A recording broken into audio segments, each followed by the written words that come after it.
الحمد لله وكفى وسلام على عباده الذين اصطفى أما بعد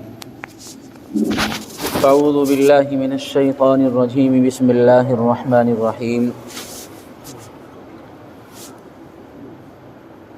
أتى أمر الله فلا تستعجلوه سبحانه وتعالى عما يشركون ينزل الملائكة بالروح من أمره على من يشاء من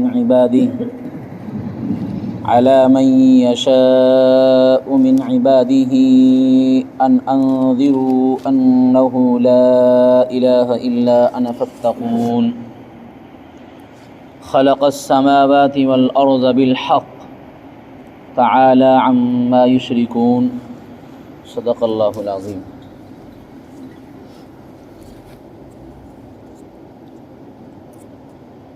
سورہ نحل کی ابتدا ہو رہی ہے۔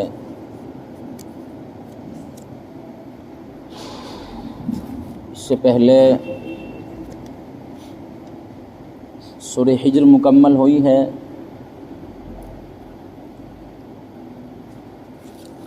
اور سورہ حجر کے تمام تر مضامین آپ حضرات کے سامنے آئے ہیں۔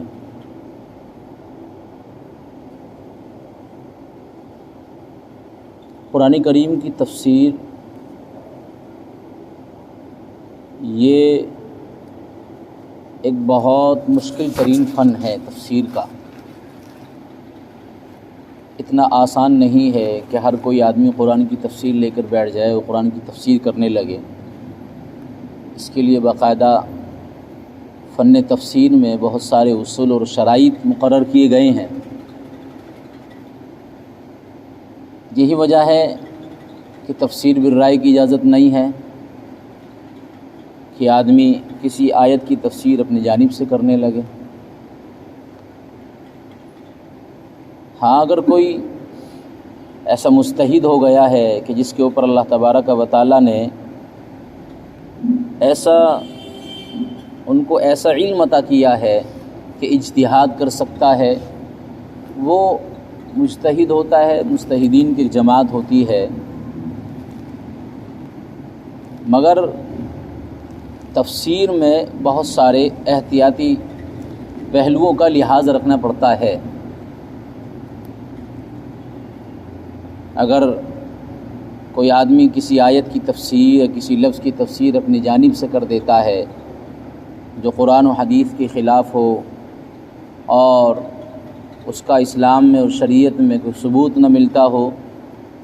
تو میں سمجھتا ہوں کہ بجائے ثواب کے وہ اپنے لیے اور اپنے اوپر گناہ کو مسلط کر رہا ہے۔ اس لیے جو حضرات ہیں کہ ہر آدمی یہ چاہتا ہے کہ بھئی قرآن کی تفسیر ہو، اور وہ کبھی اس نے کتابوں کا منہ نہیں دیکھا، کبھی مدرسوں میں جا کر نہیں دیکھا، اور کیمپ لگا لیے 40 دن کے، اور پھر یہ سوچنے لگا کہ بس میں تو مفسر بن گیا، بڑا مفسر بن گیا۔ یہ اس کا اپنا تصور ہے اور وہ اس چیز کو سوچ رہا ہے، حالانکہ کما حقہ اس کو ادا نہیں کر سکتا ہے۔ تفسیر کا مسئلہ بڑا مشکل مسئلہ ہے، بہت کم لوگ ایسے رہتے ہیں کہ جو تفسیر کرتے ہیں۔ تو اسی لیے قرآن کریم کی تفسیر جو ہماری چل رہی ہے، تو تقریباً اس جگہ پر ہمیں اس مسجد میں 5 سال ہو گئے ہیں، 6واں سال چل رہا ہے۔ یہی وجہ ہے کہ ابھی ہم نے الحمدللہ کی الف سے یعنی شروع سے تفسیر شروع کری تھی، اور اس 5 سال کے طویل عرصے میں ہم ابھی تک 14ویں پارے پہ پہنچے ہیں۔ 14ویں پارے کا مطلب کہ ابھی تقریباً جو ہے 16 پارے 16.5 پارے باقی ہیں۔ 5-6 سال کے 5-5.5 سال کے عرصے میں اتنا وقت لگا ہے، تو ابھی اس پورے قرآن کریم کی تفسیر کے لیے کتنا وقت اور لگ سکتا ہے، آپ اس سے اندازہ لگا سکتے ہیں۔ ہاں، اگر ان 5 اور 5.5 سال کے دور میں کچھ حالات رہے ہیں قانونی اعتبار سے، حکومت کی گائیڈ لائن کے اعتبار سے، جیسے ابھی بیچ میں کووڈ کا مسئلہ چلا تو اس میں بھی چھٹیاں ہوئی ہیں، تو اگر ہم اس سارے وقت کو پھر بھی اس میں کچھ چھٹے نکالیں تو پھر بھی اتنا لمبا وقت ہو جاتا ہے اور اتنا لمبے وقت میں اتنی سی تفسیر کا ہو جانا یہ اس تفسیر کے فن کے مشکل ترین ہونے کی علامت ہے۔ تو یہ تو ہمارے اکابر کا اور ہمارے علماء کا ہمارے اوپر احسان ہے کہ انہوں نے اس قرآن کریم کی تفسیر کو بہت آسان کرنے کی کوشش کری، جنہیں اللہ تبارک و تعالیٰ نے علم سے، فہم و فراست سے نوازا۔ انہوں نے اپنی محنت اور کوششیں کریں اور بڑی بڑی کتابیں تفسیر کی لکھ دیں۔ انہی کتابوں کو ہم دیکھتے ہیں، انہی کتابوں کا ہم سہارا لیتے ہیں اور انہی کتابوں میں ہم وقت لگا کر کچھ حاصل کرتے ہیں، اور وہ سب اکابر کی کتابوں سے ماخوذ کیا ہوا، اور اکابر کی کتابوں سے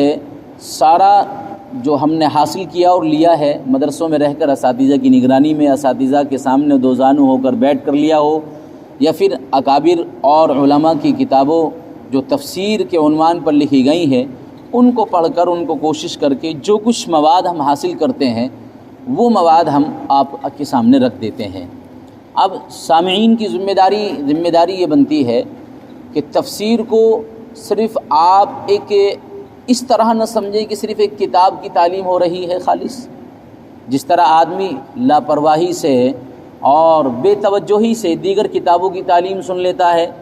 جیسے مساجد میں یہ عام طور پر رواج ہے کہ بعد العصر تعلیم ہوتی ہے، یا بعض مساجد میں بعد الفجر بھی تعلیم ہوتی ہے، تو اس طرح آدمی تعلیم کرتا ہے تو اس میں کوئی توجہ سے کام اور توجہ سے نہیں سنتا ہے، اس کو بس بیٹھ گیا اور سن لیا، ایک رواج پورا ہو گیا، ایک رسم پوری ہو گئی ہے۔ قرآن کریم کی تفسیر کے لیے اسی لیے بعض مساجد میں تو یہ طریقہ کار ہے ائمہ کا کہ پورے ہفتے میں ایک دن یا 2 دن تفسیر کا دن رکھا جاتا ہے۔ کیوں؟ قرآن کریم کی تفسیر کی اہمیت معلوم ہو جائے لوگوں کو۔ یوں تو دیگر کتابوں کی تعلیم روزانہ ہوتی ہی ہے، لیکن قرآن کریم کی تفسیر کا مسئلہ ایک بڑا اہم مسئلہ ہے اور اس کی ایک اہمیت ہے قرآن کریم کی تفسیر کی۔ تو اس بات کو سمجھانے کے لیے کہ بھئی ہفتے میں ایک دن ہمیں مل رہا ہے تفسیر کا، تو کچھ نہ کچھ تو وجہ ہے۔ اس کی اہمیت کو سمجھانے کے لیے اور اس کے مقام کو بتلانے کے لیے ہفتے میں کوئی ایک دن مقرر کیا گیا ہے۔ بعض مساجد میں یہ دستور ہے، اور اس کا انداز اس بات سے بھی لگا سکتے ہیں کہ سب کو علم ہے، سب کو خبر ہے کہ تفسیر ہوتی ہے قرآن کریم کی، لیکن انہوں نے اسی بات کو اپنے ذہن میں لائے کہ بھئی یہ تو روزانہ کا سبق ہے، روزانہ کا ہوتا ہے، اور بہت سارے حضرات چلے جاتے ہیں، اللہ جن کو توفیق دیتا ہے وہ اس قرآن کریم کی تفسیر کو سننے کے لیے بیٹھ جاتے ہیں۔ یہ یقینی بات ہے کہ جو آدمی قرآن کریم کی تفسیر سے لگاؤ رکھے گا، شغف رکھے گا، اور جو اس سے مناسبت رکھے گا، یقینی طور پر اللہ تبارک و تعالیٰ اس کی زندگی میں اس کے لیے کامیابی کے راستے نکالیں گے۔ جو آدمی عمل کی نیت سے سنے گا، اور ظاہر ہے اس سے بڑا فن ہو بھی کیا سکتا ہے کہ قرآن کریم کی آیت کو ہم سنیں، پھر اس کا مطلب اس کا ترجمہ سنیں، پھر ہم اس کا مطلب اور مقصد اور اس کا جو ہے ہم منشا اللہ تبارک و تعالیٰ کا سمجھیں کہ اللہ ہمیں اس آیت میں کیا سمجھانا چاہتے ہیں، اللہ نے یہ آیت کیوں اتاری ہے، ہر ایک آیت کا پس منظر ہے، اور آیت کے شان نزول ہوتے ہیں کہ کون سی آیت کس موقع پر نازل ہوئی، کیوں نازل ہوئی، کیا وجہ ہوئی۔ قرآن کریم تو ایک ایسی جامع کتاب ہے کہ اس کا مقابلہ تو رہتی دنیا صبح قیامت تو کوئی کر ہی نہیں سکتا ہے،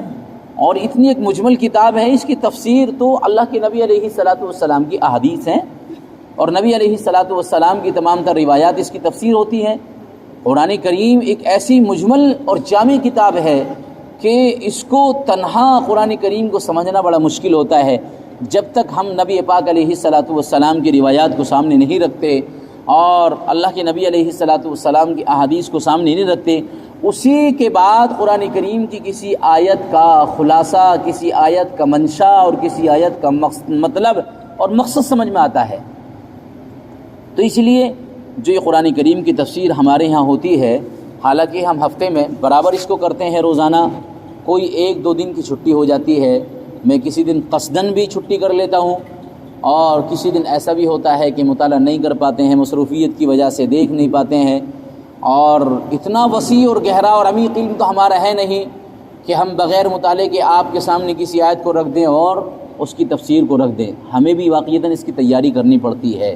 اب آپ اس سے اندازہ لگا سکتے ہیں کہ جب ہم نے اپنے سارے وقت کو مدرسوں میں اپنے اکابر، اپنے اساتذہ کے سامنے رہ کر کے اور مدرسوں کی زندگی میں ہم نے اپنا سارا وقت لگایا ہے، اور پھر بھی آج ہمیں اس ایک آیت کو سمجھنے کے لیے بھی ہمیں دیگر کتابیں دیکھنی پڑتی ہیں، کتابوں کا مطالعہ کرنا پڑتا ہے، اور اس کے لیے ہمیں کئی گھنٹے لگانے پڑتے ہیں، تو آپ اس سے بخوبی اندازہ لگا سکتے ہیں کہ کتنا اہم فن ہے اور کتنا مشکل فن ہے۔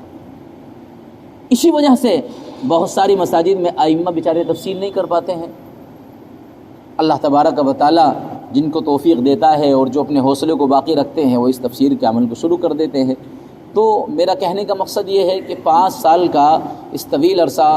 ہو گیا ہے ہمیں، اور اس طویل عرصے میں ہم ابھی اس سورت تک پہنچتے ہیں، سورہ نحل تک پہنچے ہیں۔ اللہ تبارک و تعالیٰ سے یہ دعا کریں کہ اللہ تبارک و تعالیٰ بخیر و عافیت اور بحسن خوبی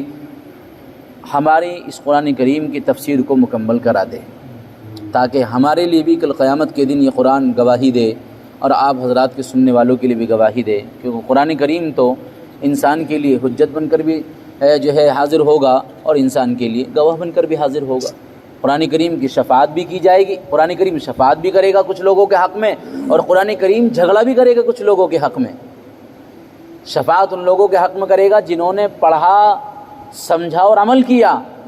شفاعت کرے گا قرآن کریم۔ پیارے نبی علیہ الصلوۃ والسلام نے فرمایا روایت میں کہ اللہ قرآن کریم کی شفاعت کو قبول کرے گا، اس کے حق میں گواہی کو قبول کرے گا، اور حجت بھی بنے گا، جھگڑا بھی کرے گا کہ یہ وہ شخص ہے کہ جو قرآن پڑھا اور عمل نہیں کیا، تو ایسے لوگوں کے حق میں یہ گواہ بھی بن جائے، ایسے لوگوں کے حق میں یہ حجت بن کر بھی حاضر ہوگا، اور اللہ تبارک و تعالیٰ اس کے جھگڑے کو بھی قبول فرمائیں گے۔ اسی لیے اللہ سے دعا کریں کہ اللہ تبارک و تعالیٰ کل قیامت کے دن ہمارے لیے قرآن کریم گواہ بن کر حاضر ہو اور ہمارے حق میں گواہی اور شفاعت کرے۔ بہرحال اصل مضمون کی طرف آتے ہیں۔ سورہ نحل کی ابتدا ہو رہی ہے، اور یہ سورہ نحل مکے میں نازل ہوئی ہے، اور اس سورت میں 128 آیتیں ہیں، 16 رکوع ہیں۔ اس معنی کر بڑی سورت ہے، مکے میں نازل ہوئی ہے یہ سورت۔ سورتوں پر جو مکی اور مدنی ہونے کا فیصلہ کیا گیا ہے وہ اس کی اکثر آیتوں کے نزول کے اعتبار سے فیصلہ کیا گیا ہے۔ ایسا نہیں ہے کہ یہ سورت ساری کی ساری مکے میں نازل ہوئی ہو۔ اس سورت کی کچھ بعض آیت ایسی بھی ہیں جو مدینے میں نازل ہوئی ہیں، ہجرت کے بعد ابتدا اسلام میں نازل ہوئی ہیں، لیکن چونکہ اکثر آیتیں مکے میں نازل ہوئی ہیں تو اس لیے اس سورت کو کہا گیا کہ یہ سورت مکے میں نازل ہوئی ہے۔ اور مکے میں کس دور میں نازل ہوئی ہے؟ یہ اس دور میں نازل ہوئی ہے جب مکی دور کا آخر کا دور چل رہا تھا۔ مکی زندگی جو ہے اور مکے کی دور کی جو زندگی ہے وہ کتنی سال ہے؟ مکے کی جو زندگی کتنی سال کہی جاتی ہے؟ مدینے کی زندگی ہے، مکے کی زندگی 13 سالہ زندگی بتائی جاتی ہے، اور مدینے کی زندگی وہ 10 سالہ بتائی جاتی ہے۔ تو مکے کی اخیر کی زندگی میں یہ صورت نازل ہوئی ہے، اور اس دور میں ایمان والوں کے، مسلمانوں کے حالات ایسے تھے، تنگ دستی کے حالات تھے، اور مشرکین کی جانب سے ظلم و زیادتی کی انتہا نہ رہی تھی، اور مشرکین اور منکرین اور مجرمین یہ اپنی طاقت پر نشہ کرتے تھے، اپنی طاقت کا ان کو نشہ تھا، اور اپنے تکبر اور اپنی مال پر ان کو غرہ تھا، تکبر ان کے اندر موجود تھا، اور یہ ہر طرح کی ظلم و زیادتی اہل اسلام پر جو مسلمان ہو رہے تھے ان پر کر رہے تھے۔ ایسے حالات میں اور اس طرح کے نازک ترین حالات میں اللہ تبارک و تعالیٰ کی طرف سے اس سورت کو نازل کیا گیا۔ سورۃ النحل اس کا نام رکھا گیا۔ نحل اس کا نام کیوں رکھا گیا؟ 2 نام اس کے آتے ہیں جو مفسرین نے ذکر فرمائے ہیں کہ اس سورت کو سورہ نحل بھی کہا جاتا ہے اور سورہ نعم بھی کہا جاتا ہے۔ سورہ نحل تو اس لیے کہا جاتا ہے کہ اسی سورت کی ایک آیت میں نحل کا تذکرہ، نحل عربی زبان میں شہد کی مکھی کو کہا جاتا ہے، جس کو ہم محال کی مکھی بولتے ہیں۔ تو شہد کی مکھی کو عربی زبان میں نحل کہہ دیا جاتا ہے، تو اس آیت سے ماخوذ ہے اس کا نام، اور اسی نسبت پر اس سورت کا نام سورہ نحل رکھا گیا۔ اور محال کی مکھی یعنی شہد کی مکھی کا ذکر کیا گیا ہے وہ ایک خاص انداز میں ذکر کیا گیا ہے۔ محال کی مکھی کا جو ذکر اس قرآن کریم کی سورت میں ذکر کیا گیا ہے ایک خاص انداز میں ذکر کیا گیا ہے، یعنی سمجھایا گیا ہے پیارے نبی علیہ الصلوۃ والسلام اور اللہ کے نبی علیہ الصلوۃ والسلام کی جانثار صحابہ کو کہ اے صحابہ کی جماعت، اللہ کے لیے کوئی مشکل نہیں ہے کہ اللہ تبارک و تعالیٰ دشمنوں میں سے ہی دوست پیدا کر دے۔ اللہ تبارک و تعالیٰ دشمنوں میں سے ہی دوست پیدا کر دے۔ جس طرح محال کی مکھی، یہ شہد کی جو مکھی ہوتی ہے، اللہ تبارک و تعالیٰ نے اتنا بہترین نظام بنایا کہ یہ کسی ایک کڑوی چیز میں سے یا کسی ایک ایسی چیز میں سے جو بالکل بد مزہ ہو، اس کے درمیان میں سے اللہ تبارک و تعالیٰ ان کے ذریعے سے ایک شہد اور میٹھا ایک شہد نکلوا رہا ہے۔ تو یہ اللہ تبارک و تعالیٰ کی ذات ہے اور اللہ تبارک و تعالیٰ قادر مطلق ہے۔ تو اسی طرح اے نبی علیہ الصلاۃ والسلام اور جانثار صحابہ کو مخاطب کر کے اللہ تبارک و تعالیٰ فرماتے ہیں کہ اللہ کے نبی اور پیارے نبی یہ سوچتے تھے کہ یہ ہمارے دشمن ہیں اہل مکہ اور قریش مکہ، اور یہ ہمارے اوپر ظلم اور زیادتی کرتے ہیں، یہ دشمن ہیں، یہ ہمارے کیسے دوست بن سکتے ہیں؟ تو اللہ تبارک و تعالیٰ نے اس صورت کو نازل فرمایا، اور اس صورت میں شہد کی مکھی کا ذکر کرنے کے بعد اللہ تبارک و تعالیٰ نے اہل ایمان کو تسلی دی کہ جس طرح اللہ تبارک و تعالیٰ محال کی مکھی سے اور شہد کی مکھی سے شہد نکلوا سکتا ہے، اللہ تبارک و تعالیٰ اسی طرح ان دشمنوں میں سے تمہارے دوست بھی پیدا کر سکتا ہے۔ اور اللہ تبارک و تعالیٰ نے کیے وہ دشمن، آپ عمر کو دیکھیے جو پیارے نبی علیہ الصلاۃ والسلام کے ایسے جان کے اور مال کے دشمن تھے کہ میان سے تلوار نکال کر اللہ کے نبی کا سر لینے کے لیے جاتے ہیں، کیسے اعلیٰ اور اونچے درجے کے بالکل دشمن تھے، لیکن اللہ تبارک و تعالیٰ نے کیسا دوست بنایا کہ ان کے ذریعے سے اللہ نے ایمان کو اور اسلام کو بلندی عطا کری ہے۔ تو یہ ایک مثال دے رہا ہوں میں، اس طرح بے شمار ہیں جو دشمن تھے شروع میں، لیکن اللہ کے نبی علیہ الصلاۃ والسلام کے اخلاق کی بنیاد پر اللہ تبارک و تعالیٰ نے ایسے دوست بھی بنا دیے۔ تو اس آیت کی طرف نسبت کرتے ہوئے تو اس سورت کا نام سورہ نحل رکھا گیا ہے۔ اور سورہ نعم کیوں کہا جاتا ہے اس کو؟ سورہ نعم اس لیے کہا جاتا ہے کہ اس سورت کے اندر آگے چل کر بعض آیتوں میں ایمان والوں کے لیے خوشخبری ہے اور نعمتوں کا ذکر کیا گیا ہے۔ اور نعم وہ نعمت کی جمع ہے، اور نعم کے معنی ہے نعمتیں، اللہ تبارک و تعالیٰ کی طرف سے انعامات، اللہ کی طرف سے خوشخبری۔ تو بعض آیات میں اہل ایمان کے لیے اگلی سورت کے اسی اگلے حصے میں بعض آیات میں اللہ تبارک و تعالیٰ نے اہل ایمان کو خوشخبری سنائی ہے، اہل ایمان کے اوپر نعمتوں کا ذکر فرمایا ہے اور نعمتوں کے تعلق سے ذکر فرمایا، تو اس طرف نسبت کرتے ہوئے اس سورت کو سورہ نعم بھی کہا دیا جاتا ہے۔ تو یہ بات ہم اچھی طرح سمجھ گئی کہ سورت مکے میں نازل ہوئی ہے، اور اس سورت کا نام سورہ نحل رکھا گیا ہے، سورہ نعم بھی اس کو کہہ دیا جاتا ہے۔ اور سورہ نحل اور سورہ نعم دونوں کی وجہ بھی میں نے آپ کے سامنے رکھ دی ہے۔ اس سورت کو سورہ نحل یا سورہ نعم کیوں کہا جاتا ہے؟ سورت مکے میں نازل ہوئی ہے، کس دور میں نازل ہوئی ہے، مکی دور ہے، اور کن حالات میں نازل ہوئی ہے وہ بھی آپ کے سامنے رکھ دی گئی ہے۔ اور یہ سورت کا جو نمبر ہے نزول کے اعتبار سے 70واں نمبر ہے، اس کا 70ویں نمبر پر یہ سورت نازل ہوئی ہے۔ اور مکی جو صورتیں ہیں کل جن کی تعداد ہے وہ 86 صورتیں ہیں، وہ 86 صورتیں ہیں جو مکے میں نازل ہوئی ہیں۔ تو 70واں نمبر اس صورت کا ہے، تو اس کے بعد کتنی صورتیں باقی بچیں؟ گویا کہ 16 صورتیں باقی بچی ہیں۔ تو اس سے اندازہ لگایا جا سکتا ہے کہ مکی دور کی بالکل اخیر دور میں صورت نازل ہوئی ہے، اس لیے کہ سال 1.5 سال یا 2 سال پہلے یہ صورت نازل ہو گئی ہوگی۔ 16 آیتیں، چونکہ جب 70 آیتیں یہاں تک نازل ہو گئی ہیں تو 16 آیتیں سال 1.5 سال کے اندر پوری ہو گئی ہوں گی، تو اس معنی کر یہ مکی دور کے اخیر میں بالکل نازل ہوئی ہے یہ صورت۔ حالات وہی تھے کہ مشرکین کی جانب سے اور منکرین کی جانب سے ظلم و زیادتی ہو رہی تھی، وہ اپنی طاقت کے نشے میں تھے، اور وہ اپنے مال پر اپنی جو ہے طاقت پر گھمنڈ کرتے تھے اور تکبر کرتے تھے، اور اسی ظلم و انتہا کی بنیاد پر بعض صحابہ نے تو حبشہ کی طرف ہجرت بھی کر لی تھی۔ ان کے ظلم کی انتہا جو ہو رہی تھی مشرکین کی جانب سے، اسی بنیاد پر ان کی تکلیف دینے کی وجہ سے، ان کی پریشانیوں کی وجہ سے بعض صحابہ حبشہ کے لیے ہجرت کر کے چلے جا چکے تھے۔ تو اللہ تبارک و تعالیٰ نے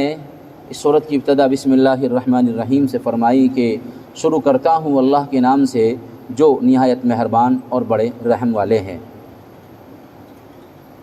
اتی امر اللہ فلا تستعجلوا سبحانہ وتعالی عما یشرکون۔ پہلے ترجمہ سمجھیں کہ اللہ تبارک و تعالیٰ کا حکم آ پہنچا ہے، فلا تستعجلوا، تم اس میں جلدی مت کرو، تم اس میں جلدی مت مچاؤ۔ سبحانہ و تعالی عما یشرکون، وہ لوگوں کے شرک سے پاک اور برتر ہے۔ اللہ کی ذات بڑی پاکیزہ ہے، جو لوگ شرک کرتے ہیں اللہ تبارک و تعالیٰ کی ذات اس سے پاک اور برتر ہے۔ پہلے دونوں تینوں آیتوں کا ترجمہ سمجھ لیں۔ ينزل الملائکۃ بالروح من امرہ علی من یشاء من عباده ان انذروا انہ لا الہ الا انا فاتقون۔ وہ فرشتوں کو وحی یعنی اپنا حکم دے کر اپنے بندوں میں سے جس پر چاہے نازل فرماتے ہیں۔ وہ یعنی اللہ تبارک و تعالیٰ، وہ سے مراد اللہ تبارک و تعالیٰ فرشتوں کو اپنا حکم دے کر اپنے بندوں میں سے جس پر چاہے وہی نازل فرما دیتے ہیں، وہی نازل فرماتے ہیں۔ ان انذروا انہ لا الہ الا انا فاتقون، کہ خبردار کر دو کہ میرے سوا کوئی لائق عبادت نہیں، سو مجھ سے ڈرتے رہو۔ یعنی اس بات کا حکم اور وحی دے کر اللہ تبارک و تعالی نازل فرماتے ہیں کہ لوگوں کو یہ اطلاع کر دو، لوگوں سے بتا دو کہ اللہ کے سوا کوئی عبادت کے لائق نہیں ہے۔ اللہ کی ذات ہی ایک ایسی ہے کہ جو تمام چیزوں سے پاک ہے اور تمام چیزوں سے اعلیٰ اور برتر ہے، کوئی اس کے ساتھ شریک اور ساجی نہیں ہو سکتا ہے۔ خلق السماوات والارض بالحق تعالی عما یشرکون، آسمانوں کو اور زمین کو حکمت سے بنایا، آسمانوں کو اور زمین کو حکمت سے بنایا اور ان کے شرک سے پاک ہے اللہ تبارک و تعالی۔ یہ اس طرح تین صورتیں تھیں جو میں نے تلاوت کی ہیں۔ ان تینوں صورتوں کا، ان تینوں آیتوں کا ترجمہ میں نے آپ کے سامنے کر دیا ہے۔ اب ان آیتوں کی تفسیر کے لیے وقت چاہیے، اور آج چونکہ صورت کی ابتدا ہوئی ہے تو اس کی تمہید میں نے بطور تمہید چند باتیں کہی ہیں، اس میں وقت لگا ہے، تو انشاءاللہ اس کی تفسیر اور ان آیتوں کا منشا اور مطلب کل انشاءاللہ ذکر کیا جائے گا۔ اللہ تبارک و تعالی عمل کی توفیق عطا فرمائے۔ وما علینا الا البلاغ۔